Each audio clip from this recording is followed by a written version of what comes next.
이런 말이 있습니다. 흘러가는 강물이 절벽을 만나야 폭포와 장관을 이룬다 그랬습니다. 캄캄한 밤이 되어야 별이 더욱 빛난다는 그런 말이 있습니다. 예수를 믿고 사는 성도도 역경을 만나봐야, 또 고난을 통과해봐야 그 성도의 참 모습이, 그리고 신앙의 진수가, 믿음의 성숙도가 나타나게 되어 있습니다. 현대그룹을 세우고 경영했던 고 정주영 회장님은 시련은 있어도 실패는 없다 그랬습니다. 시련이 있다는 겁니다. 이 시련을 이겨내야만이 성공한다는 그런 말이 아니겠습니까? 우리가 지금 계속하여 요셉에 대해서 배우고 있습니다. 요셉은 어린 나이에 형제들로부터 집단 따돌림을 받고 왕따를 당했죠. 구덩이에 던져져서 죽을 뻔했습니다. 이방 이스마엘 상인들에게 팔려서 애굽까지 오게 되었습니다. 애굽에서 보디발의 집에 종으로 팔려가서 노예 생활을 합니다. 보디발의 집에서 종으로서 성실히 일함으로 그 인정을 받고 가정 총무가 됩니다. 그런데 또 시련이 왔습니다. 보디발의 아내가 유혹을 한 것입니다. 요셉은 유혹의 말을 듣지도 않고 함께 있지도 않고 도망을 쳤습니다. 자기를 신임해 준 주인의 신의를 저버리지 아니했습니다. 자기의 모든 것을 알고 보고 계시는 하나님 앞에서 죄를 지을 수 없어서 옷이 벗기면서까지 도망을 쳤던 것입니다. 그런데 이것으로 끝나지 않고 보디발의 아내는 벗겨진 그 옷을 증거물로 삼아서 요셉에게 누명을 뒤집어 씌우고 있습니다. 17절 18절에 보디발의 아내가 자기 남편이 돌아오자 요셉을 모함합니다. 당신이 데리고 온 히브리 종이 나를 희롱하려고 내게 들어왔으므로 내가 소리질러 불렀더니 그가 그의 옷을 내게 버려두고 밖으로 도망하여 나갔다고 거짓으로 그렇게 모함을 하고 있음을 보게 됩니다. 지금 요셉이 억울하게 중상모략을 당하고 있는 것입니다. 이 소리를 들은 주인은 심히 노하여서 그를 요셉을 잡아서 왕의 죄수를 거두는 옥에 가두어 버렸습니다. 주인의 입장에서 보면 너무나 당연한 것 같습니다. 당시 관례상 종이 혹은 노예가 주인의 아내를 희롱했다면 재판 없이도 사형을 시킬 수도 있는 그런 입장이었습니다. 그런데 요셉의 입장에서 보면 너무너무 억울하고 분하고 원통하고 잘못한 것이 전혀 없는데 신임해 준 주인에게 신의를 지키려 했고 하나님께 범죄하지 않으려고 도망쳤고 믿음의 순전을 지켰는데 억울한 누명을 쓰고 옥에 들어가게 된 것입니다. 유혹을 시험을 이기고 나니까 또 다른 시련이 닥쳐온 것입니다. 요셉이 옥에서 일어나 고생을 했겠습니까? 얼마나 요셉이 옥에서 고생을 했겠습니까? 시편 105편에 그 발은 착고를 차고 그의 몸은 영혼은 쇠사슬에 매였으니 그랬습니다. 그러니까 몸도 마음도 영혼도 아팠다는 말입니다. 죄전 사람이 감옥에 들어가는데 깨끗하게 살려다가 범죄하지 않으려다가 누명을 쓰고 옥에 들어가게 된 것입니다. 우리 성도들이 가는 길에도 이런 원치 않는 고난이나 고초, 시련이 있을 수도 있다라는 것입니다. 베드로 사도는 성도가 당하는 고난에 대해서 이렇게 설명했습니다. 죄 때문에 당하는 그런 고난이 있다. 내가 선을 행하려고 하다가 고난을 당할 수 있다. 부당하게 예매하게 당하는 그런 고난도 있음을 말씀하고 있습니다. 요셉이 선하게 살려다가 예매하게 중상모략을 받아서 옥에 들어가며 그 반응은 어떠했습니까? 만약 우리 같으면 어떤 반응을 보일까요? 원망, 불평이 대단했겠죠? 깨끗하게 믿음으로 살려고 했는데 죄 짓지 않으려고 했는데 하나님 이럴 수가 있습니까 하면서 하나님께 따지고 싶고 원망하고 싶고 불평하고 싶지 않게 됐습니까? 그런데 요셉은 원망이 불평이 썩냄이 전혀 없음을 보게 됩니다. 노예로 팔려왔을 때에도 한마디의 원망이 없이 성실 일함으로 주인의 인정을 받아 가정 총무가 되었지 않습니까? 억울하게 누명을 쓰고 옥에 들어왔지만 원망 불평 없이 믿음으로 이것을 감내하고 있습니다. 자기 결백함을 주장하지도 않고 그 사실을 말하지도 않고 있음을 보게 됩니다. 자신을 방어하기 위해 자신을 신뢰준 주인과 아내 사이에 불화가 있을 것을 원하지 아니하고 잠잠히 인내하고 있음을 우리는 보게 됩니다. 이와 같은 모습은 유대인들의 수욕과 모욕, 침뱉음과 저주, 멸선을 받음에도 잠잠하시고 입을 열지 않으신 우리 예수님의 모습을 보게 됩니다. 묵묵히 십자가를 지고 골고다로 가시는 주님의 그런 모습이기도 합니다. 이사야 선지자는 그가 곤욕을 당하여 괴로울 때도 그의 입을 열지 아니했으며 마치 도수장으로 끌려가는 어린 양과 털 깎는 자 앞에 잠잠한 양같이 그 입을 열지 아니했다. 요셉도 예수님도 얼마나 할 말이 많았겠습니까? 그런데 입을 열지 아니했습니다. 이것을 베드로 사도는 우리에게 이렇게 재해석해 줍니다. 죄가 있어 매를 맞고 참으면 무슨 칭찬이 있으리요? 그러나 선을 행함으로 고난받고 참으면 이는 하나님 앞에 아름다우니라. 이를 위하여 너희가 부르심을 받았으니 그래서도 너희를 위하여 고난을 받아서 너희에게 본을 끼쳐 그 자체를 따라오게 하려 하셨느니라고 말씀합니다. 그는 죄를 범하지 아니하시고 그 입에 거짓이 없었으며 욕을 당하시되 맞대어 욕하지 아니하고 고난을 당하시되 위협하지 아니하시고 오직 공의로 심판하시는 이에게 부탁하시며 친히 나무에 달려 그 몸으로 우리 죄를 담당하셨다. 그래서 전에는 길을 잃은 양이었지만 지금은 영혼의 목자와 감독 되신 이에게 돌아왔다라고 말씀을 하고 있습니다. 그 죄가 없으신 예수님께서 죄인을 위하여 고난을 당하사 그 몸으로 우리 죄를 잠잠히 담당하셨기에 우리가 영원히 구원받아 영혼의 목자 감독 되신 이에게 돌아와서 오늘도 우리는 예배를 드리고 있는 것입니다. 소크라테스는 아시죠? 악법도 법이다라는 그런 말을 남겼습니다. 악법에 의해 억울하게 처형장으로 가는데 제자들이 따르면서 선생님 너무 억울합니다. 분합니다. 무슨 죄가 있어서 이렇게 죽습니까? 소크라테스가 빙그레 웃으면서 이렇게 말했다고 합니다. 이놈들아, 그럼 내가 죄가 있어 죽어야 하겠는가라고 물었다는 사실입니다.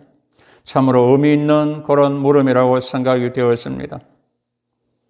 그런데 요셉은 원망이 불평이 전혀 없는 그런 모습을 우리는 보게 되어집니다.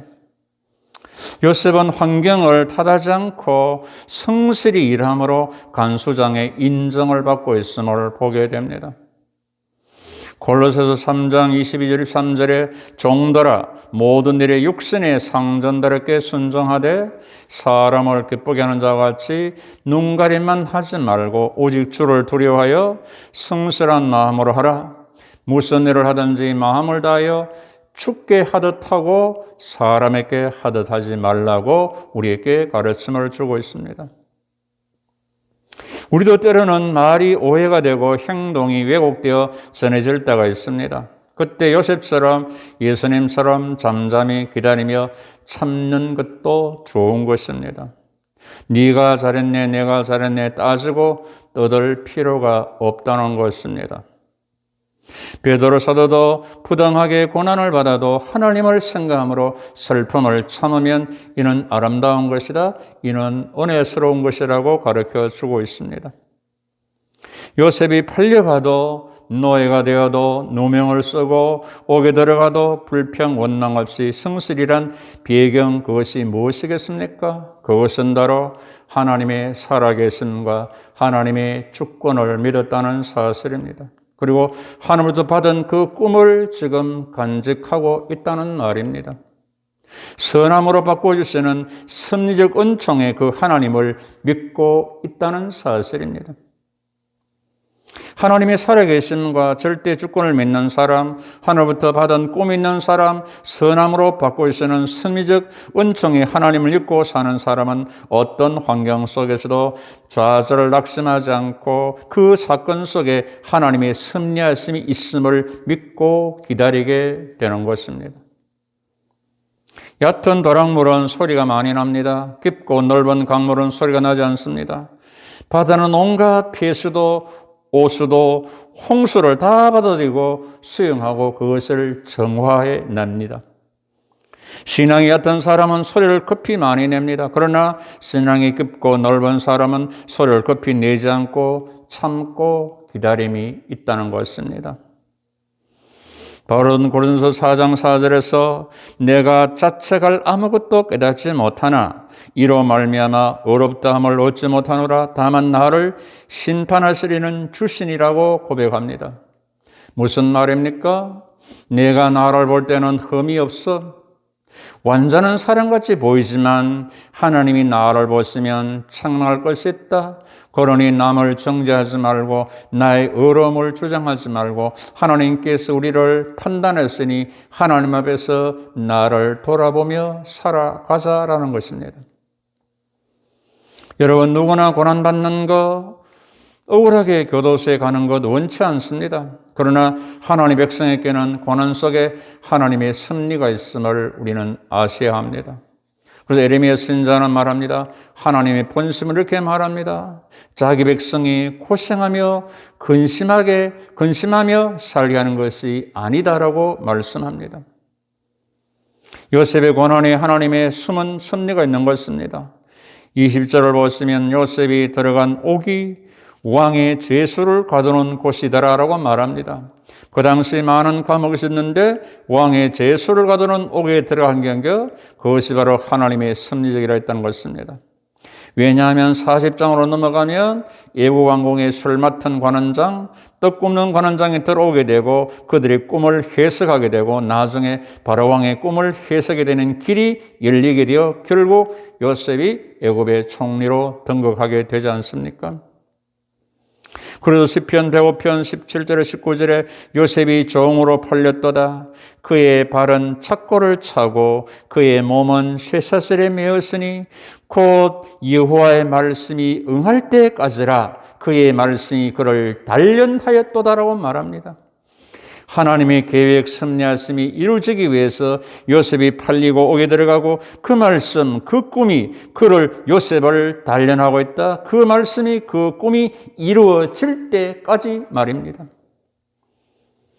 우리가 고난당할 그때는 잘 모르지만 그 후에 지나고 보면 그 고난, 그 역경 속에 하나님의 숨은 섭리가 이도가 있었음을 알게 될 때가 종종 있지 않습니까? 그 고난 속에서 우리를 더욱 단련시켜 더 큰 하나님의 사람으로 만들고 하나님의 뜻이 이루어지게 되어지는 것입니다. 고난을 이긴 신앙인들의 그 고백을 한번 들어보시기를 바랍니다. 그 신앙의 고수들의 고백을 한번 들어보시기를 바랍니다. 욥의 고백을 들어볼까요? 나의 가는 길 오직 그가 아신다. 그가 나를 단련하신 후에는 내가 정금같이 되리라. 내가 죽게 대하여 귀로 이론으로만 듣기만 하였는데 이제 눈으로 본다, 체험한다라고 고백합니다. 시인의 고백을 들어보시죠. 고난당하는 것이 내게 유익이라. 이로 말미암아 내가 주의 율례를 배우게 되었다. 율례를 깨닫게 되었다. 바울의 고백을 들어보십시오. 우리가 환난 중에도 저를 구하노니 환난은 인내는 연단은 소망을 이루는 줄 알미라. 그러므로 우리는 마음을 다하여 여호와를 의뢰하고 네 명철을 의지하지 말며 범사에 하나님을 인정하며 살아갈 때 하나님께서 나에게를 지도해 주신다는 사실입니다. 요셉은 범사에 하나님을 인정하면서 여호와를 의지하며 살아내니까 하나님 함께 하시고 은혜를 베푸사 합력하여 선을 이루게 됩니다. 20절 하반절 21절에 요셉이 옥에 들어가니까 여호와께서 요셉과 함께 하시고 그에게 인자를 더하사 간수장에게 은혜를 받게 하시매라고 말합니다. 보십시오. 요셉이 보디발 집에 종으로 팔려가니까 그곳에 하나님이 함께 하셔서 요셉에게도 그 주인 집에도 밭에도 은혜를 주셨죠. 이제 요셉이 옥에 들어가니까 여기서도 하나님이 함께 하시고 요셉에게도 간수장에게도 옥에도 은혜를 주시고 있는 하나님을 보게 되었습니다. 나중에 총리가 되고 나서도 하나님 함께 하시고 왕에게도 온 나라에게도 은혜를 주시는 것을 우리는 목도하게 될 것입니다. 여러분 꼭 기억하십시오. 하나님의 사람에게는 하나님께서 어느 때든지 시간적으로 어느 곳에든지 장소적으로 나와 함께 하시고 은혜 주심을 믿을 수 있기를 축복합니다. 어렵게 살려다가 고난당할 때 하나님이 함께 하십니다. 어렵게 살려다가 막힌 길을 하나님이 열어주십니다. 어렵게 살려다가 메인 사슬을 하나님이 끌어주십니다. 저는 어릴 때 하나님께서 교회만 계시는 줄 알고 교회 들어갈 때 발 뒤꿈치를 들고 조용히 들어간 적이 있습니다. 그런데 나중에 알고 보니까 하나님은 시공간을 초월해서 어느 때 어느 곳이든지 평안할 때 고생할 때 아플 때 억울할 때도 하나님이 함께 하심을 알았습니다. 22, 23절 보시면 간수장이 옥중 제수를 다 요셉의 손에 맡김으로 그 재반 사물을 요셉이 처리하고 간수장은 그의 손에 맡긴 것을 무엇이든지 살펴보지 아니하였으니 이는 여호와께서 요셉과 함께 하심이라. 여호와께서 그를 범사에 형통케 하셨다라고 말씀합니다. 이렇게 어디서 무엇을 하고 살든지 진실과 성실, 믿음과 신앙으로 사니까 하나님 함께 하시고 은혜를 주시고 형통케 해 주시고 있음을 보게 됩니다. 요셉의 신앙 인격, 삶의 인품이 선하고 좋으니까 옥에서도 신임을 받고 일하고 형통케 되는 것입니다. 요셉은 종인 것 같으나 자유를 누리고 있습니다. 중죄인 같으나 죄인들을 다스리고 있습니다. 예로운 사람 같으나 하나님 임재 함께 하심을 체험한 진정 복 있는 사람으로 말씀하고 있습니다. 바울도 고백했습니다. 무명한 자 같으나 유명한 자요, 죽은 자 같으나 살아있는 자, 징계받는 자 같으나 죽임을 당하지 않는 자, 근심하는 자 같으나 항상 기뻐하는 자, 가난한 자 같으나 많은 사람을 부유케 하는 자, 아무것도 없는 자 같으나 모든 것을 가진 자로다. 그 고난 속에서 신앙 인격의 고수자들의 그 진솔한 고백이 되어집니다. 사랑하는 성도 여러분, 고난 속에 하나님의 섭리하심이 분명히 있습니다. 고난은 우리의 신앙과 심령을 연단시키고 삶의 현장에 복되게 하는 것입니다. 고생을 두려워하는 사람은 그 고생만 보입니다. 문제를 두려워하는 사람은 문제만 보입니다. 다른 말로 하면 하나님이 보이지 않습니다.